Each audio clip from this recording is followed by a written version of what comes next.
अब सियासत की खबरों का रुख करते हैं। आज उत्तर प्रदेश में एक बार फिर ब्राह्मणों के अपमान पर राजनीति हुई।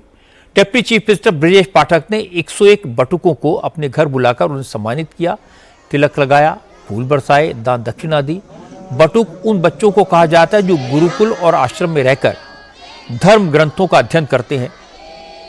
माघ मेले के दौरान स्वामी अविमुक्तेश्वरानंद का प्रशासन के साथ जब टकराव हुआ था, उस वक्त भीड़ में स्वामी जी के शिष्यों के साथ भी धक्का मुक्की हुई थी, जिसे बटुकों का अपमान बताकर बड़ा इशू बनाया गया।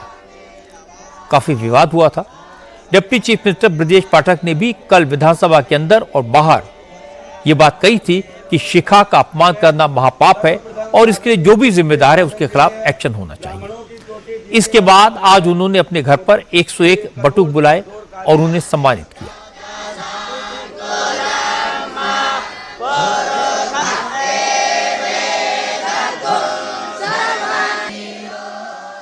माघ मेले के दौरान जो बटुकों की चोटी को खींचा गया है उसको कोई भी सही नहीं ठहरा सकता। इसी संबंध में एक प्रश्न के जवाब में हमने कहा था, और ये चोटी खींचना, शिखा खींचना, ये पाप नहीं महापाप है और जो भी दोषी उसको कड़ी सजा मिले।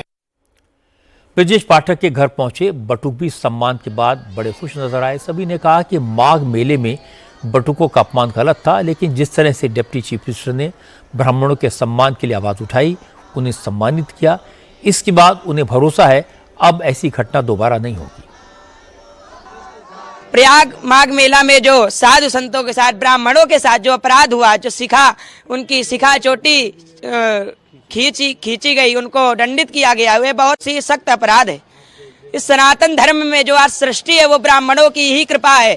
आज भगवान राम जी खुद कहते हैं, जब परशुराम जी के साथ संवाद हुआ तो भगवान राम कहते हैं कि विप्र प्रसादात धरणी धरोहम, विप्र की ही प्रसाद है जो मेरा धरण, मतलब धरणी मतलब माँ, मैंने जिस धरणी से जन्म लिया वो विप्र का ही प्रसाद था। भगवान जब श्रृंगी ऋषि द्वारा वशिष्ठ जी ने यज्ञ कराया तो उसके बाद जो प्रसाद दिया उसी से राम जी का जन्म हुआ। हमारे जो यशस्वी उप मुख्यमंत्री ब्रजेश पाठक जी हैं, वो एक ऐसे पहले प्रथम नेता हुए हैं जिन्होंने सदन के अंदर ब्राह्मणों के पक्ष को रखा।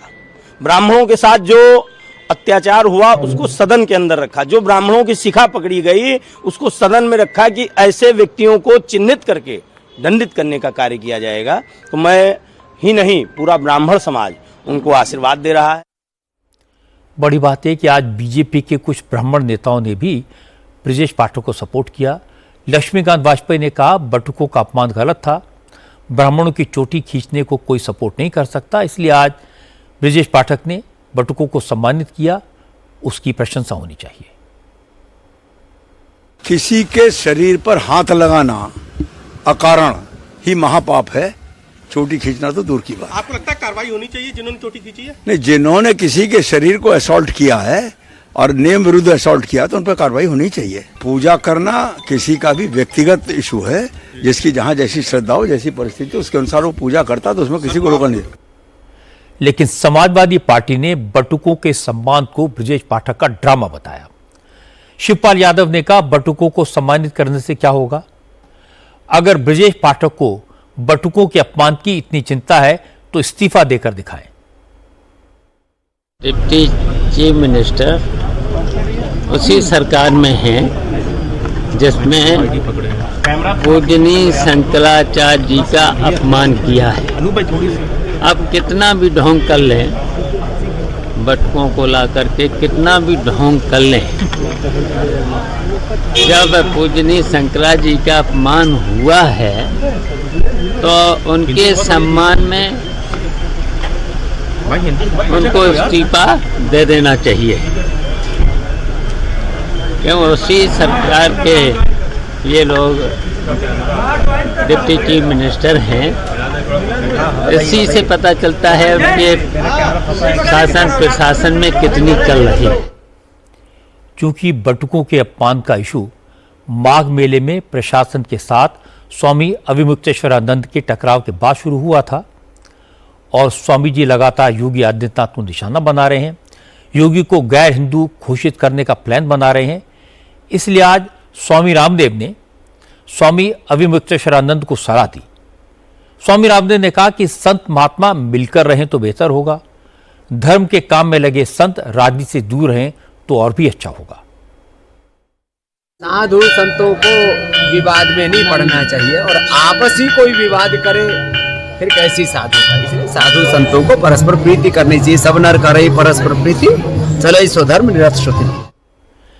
लेकिन स्वामी अविमुक्तेश्वरानंद को ये सलाह पसंद नहीं आई। उन्होंने तुरंत इसे खारिज कर दिया और आज फिर योगी आदित्यनाथ को कालनेमी कह दिया। स्वामी अविमुक्तेश्वरानंद ने कहा कि वो कालनेमी से कैसे मिल सकते हैं। अगर ब्रजेश पाठक को भी बटुकों के सम्मान की चिंता है तो सरकार को क्यों नहीं समझाते जो बटुकों का अपमान करती है। किससे मिलकर के रहे हम? कालनेमियों से? कालनेमी से तो नहीं मिलकर रहा जा सकता ना। संत तो संती के साथ मिलेगा, हिरण हिरण के साथ मिलेगा, गाय गाय के साथ मिलेगी, सिंह सिंह के साथ मिलेगा। इसलिए संत संत के साथ मिलेगा, संत कालनेमी के साथ नहीं मिल सकता। जो डोंगी है, पाखंडी है, छद वेशधारी है, वेश कुछ कह रहा है, नाम कुछ कह रहा है, चेहरा मोहरा कुछ कह रहा है, कर कुछ रहा है, उसके साथ कैसे हम मिलेंगे? अब योग गुरु के बारे में हमको मत लड़ाओ, क्योंकि हम उनको अपने लड़ाई लायक नहीं समझ रहे हैं। तो उन्होंने दिखाया कि हम बटुकों का सम्मान करने वाले लोग हैं, तो फिर हम उनसे यही पूछना चाहते हैं, तो फिर आपकी पार्टी में बटुकों का अपमान करने वाले लोग कैसे रहते हैं? आप उनको भी तो हटाइए। देखिए, घर में आप खूब रंगोली बनाइए, लेकिन पहले झाड़ू लगा करके कचरा तो बाहर निकाल दीजिए। तो जो बटुकों का अपमान करने वाला है वो तो जहां का तहां बैठा है। आप रंगोली पे रंगोली बनाए जा रहे हैं, फूल पे फूल उड़ाए जा रहे हैं, इसका क्या फायदा है? ऐसा लगता है कि स्वामी अविमुक्तेश्वरानंद टकराने के लिए बड़े आतुर हैं। वो न तो कुछ सुनना चाहते हैं, न समझना चाहते हैं। उन्हें बटुकों के सम्मान में दिखावा नजर आया और स्वामी रामदेव की सलाह में छलावा नजर आया। वो खुद को शंकराचार्य कहते हैं, लेकिन उनके शब्द और उनकी भाषा पद की गरिमा के अनुकूल नहीं है। अहंकार साधु संतों का स्वभाव नहीं होता। ये कहना कि स्वामी रामदेव को वाद विवाद के लायक नहीं समझते, योगी आदित्यनाथ को कालनेमी कहते हैं, ये किसी संत की भाषा नहीं हो सकती।